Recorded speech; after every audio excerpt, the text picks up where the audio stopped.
নমস্কার বন্ধুরা, আমি লিজা রান্নায় হাতে করিতে চলে এসেছি। আমি গতকাল সকালবেলা আমি তোমাদেরকে দেখিয়েছিলাম মোচার ভেতরে যে অংশটা থাকে, যেটা কৌড়া বলে, সেটা আমি ভাতে দিয়ে তোমাদের দেখিয়েছিলাম কিভাবে করেছি। বাকি যে মোচার কাটা অংশটা, সেটা আমি ফ্রিজে রেখে দিয়েছিলাম। ফ্রিজ থেকে কিছুক্ষণ আগে আমি এটা বার করলাম। বার করে কিছুক্ষণ রেখে এবার একটু সিদ্ধ করে নেব। সিদ্ধ করার পর কি আইটেম করি চলো দেখে নেওয়া যাক। এবার প্রেসার কুকারে সিদ্ধ করে নেব।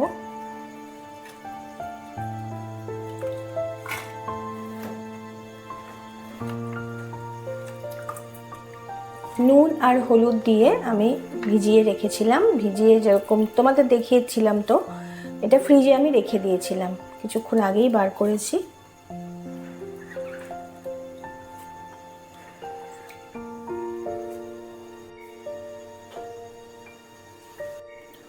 সামান্য পরিমাণ জল দিয়ে নেব।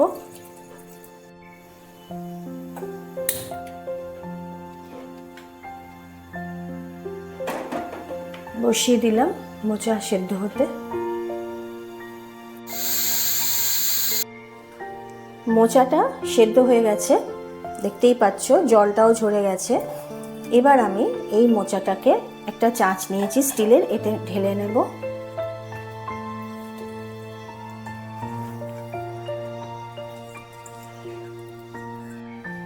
ছোলা একটু নিয়ে নিয়েছি, মোচার সাথে ছোলাটা বেশ ভালো যায়, খেতে ভালো লাগে, সেই জন্য আমি কিছু পরিমাণ ছোলা নিয়ে এখানে সেদ্ধ করে রেখে দিয়েছি। এবার আমি এই মোচার মধ্যে কিছু মশলা অ্যাড করব। সেটা হচ্ছে জিরে গুঁড়ো দিলাম ছোট্ট চামচে 2 চামচ মতো, আর দিলাম ধনে গুঁড়ো 2 চামচ মতো, আর দিলাম অল্প পরিমাণে পাকা লঙ্কার গুঁড়ো, আর দিচ্ছি স্বাদ মতো চিনির বদলে আখের গুড় দিয়ে এটাকে একটু ভালোভাবে মেখে নেব। আমি নুনটা এখন দিলাম না, নুনটা পরে দেব। একটু এটাকে হাত দিয়ে একটু কষতে মতো নিতে হবে আর কি, পুরোপুরি না, একেবারে কষতে নিলে দেখতে ভালো লাগবে না আর খেতেও ভালো লাগবে না। একটু ছেড়ে ছেড়ে একটু হাত দিয়ে জাস্ট একটু ম্যাশড করে নিতে হবে, ব্যাস, আর কিছু না। আর আমার মশলাটা যেটা দিয়েছি সেটা মাখাও হয়ে যাবে। গ্যাস ওভেন অন করে দিয়েছি। দিয়ে দিচ্ছি কড়াইয়ের মধ্যে সর্ষের তেল। কিছু চিংড়ি মাছ নিয়ে নিয়েছি আমার মোচার পরিমাণ অনুযায়ী। এই চিংড়ি মাছগুলো নুন হলুদ দিয়ে মাখানো আছে, তেল গরম হয়ে গেছে। এবার আমি চিংড়ি মাছগুলো তেলের মধ্যে দিয়ে দিচ্ছি।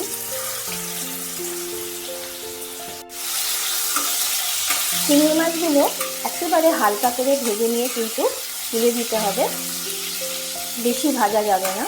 বেশি ভাজলে কি হয়, চিংড়ি মাছগুলো একটু চামড়া চামড়া হয়ে যায়, সেজন্য বেশি ভাজা যাবে না। সিম করে দিলাম গ্যাস ওভেনের ফ্লেম দিয়ে, আমি চিংড়ি মাছগুলো তুলে নিচ্ছি।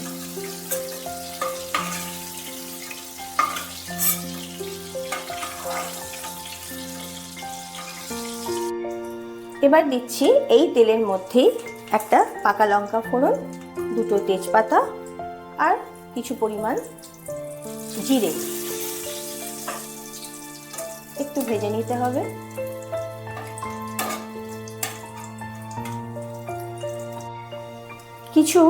কিছু বলতে 2টো আলু নিয়েছি আমি, 2টো মাঝারি মাপের আলু এইভাবে পিস করে কুটে নিয়েছি। একেবারে বড় না, একটু ছোট ছোট করে কুটে নিতে হবে।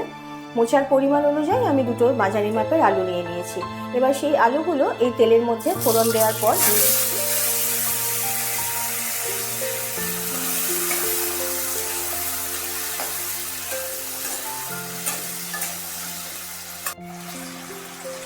দিয়ে দিচ্ছি স্বাদ মতো অল্প লবণ, পরে আবার লাগলে দেওয়া হবে। আর দিচ্ছি অল্প পরিমাণে হলুদ।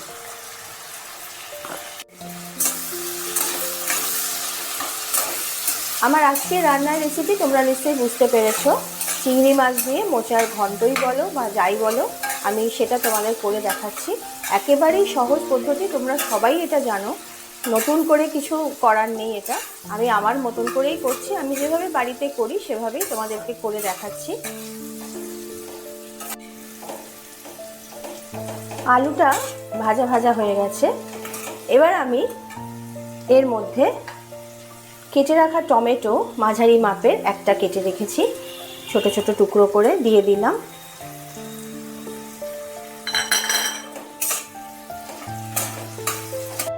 আলু আর ভেজে আমি তুলছি না, এর মধ্যেই দিয়ে দিচ্ছি মাঝারি মাপের একটা পেঁয়াজ বাটা।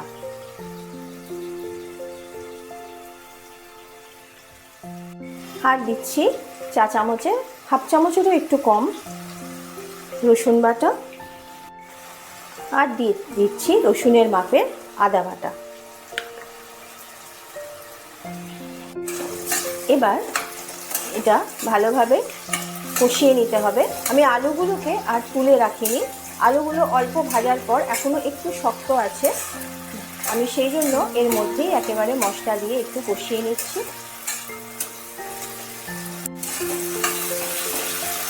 তিন চার মিনিট কষানোর পর একটু যখন তেল তেল বেরিয়ে আসবে তখন আমি মোচাটা দিয়ে দেবো। মোচা কিন্তু কাটতে একটু কষ্টদায়ক, যদিও প্রসেস জানলে সেরকম কষ্টদায়ক নয়, কিন্তু খেতে কিন্তু সুস্বাদু। আর মোচার অনেক রকম রেসিপি আছে, আমি আস্তে আস্তে তোমাদের সাথে সব কিছুই শেয়ার করব।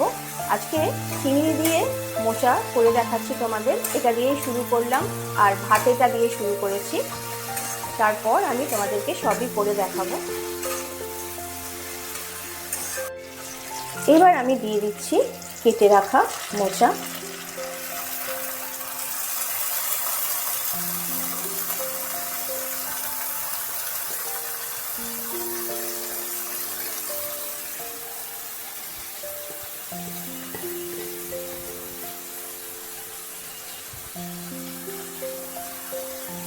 আর দিয়ে দিচ্ছি সেদ্ধ করে রাখা ছোলা। এবার এটা নেড়ে ভালোভাবে মিশিয়ে দিতে হবে। মিষ্টি যেহেতু আমি আগে দিয়ে দিয়েছি গুড়, আমি আর মিষ্টি দেব না। তোমরা যদি যাদের লাগবে তারা তোমাদের স্বাদ মতন তোমরা দিয়ে নিও।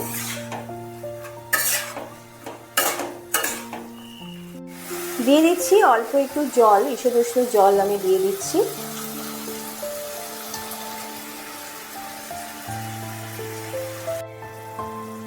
আমি আবার একটু লবণ দিয়ে দিচ্ছি স্বাদ মতো।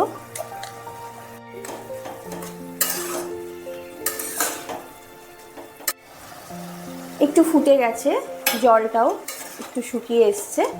এবার আমি কি করব, ভেজে রাখা চিংড়ি মাছগুলো এর মধ্যে দিয়ে দেব।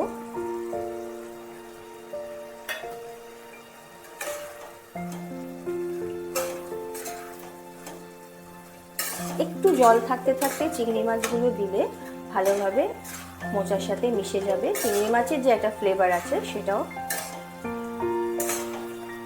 মিশে গিয়ে ভালো একটা গন্ধ বেরোবে।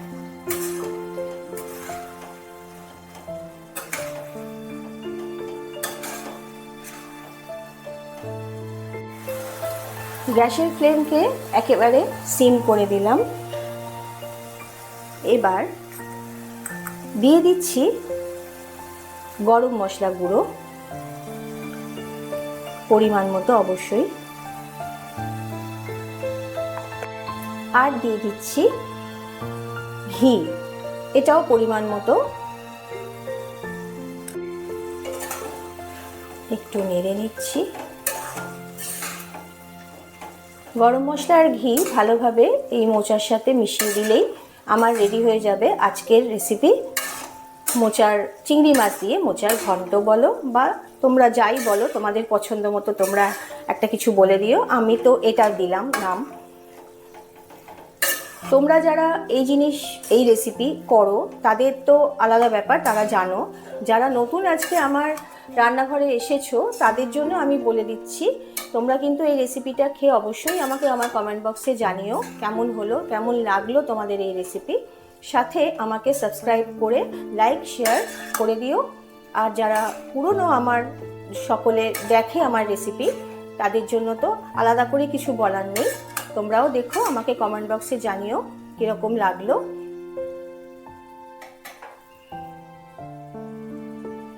আজকের মতো তৈরি হয়ে গেল তাহলে আমার চিংড়ি মাছ দিয়ে মোচার ঘন্ট। তাহলে আজকের রেসিপি এই পর্যন্ত রইল। আমি চলে আসবো আগামীকাল আর একটা নতুন রেসিপি নিয়ে তোমাদের সামনে। ততক্ষণে তোমরা সকলে সুস্থ থেকো, ভালো থেকো। আজকের মতন টাটা।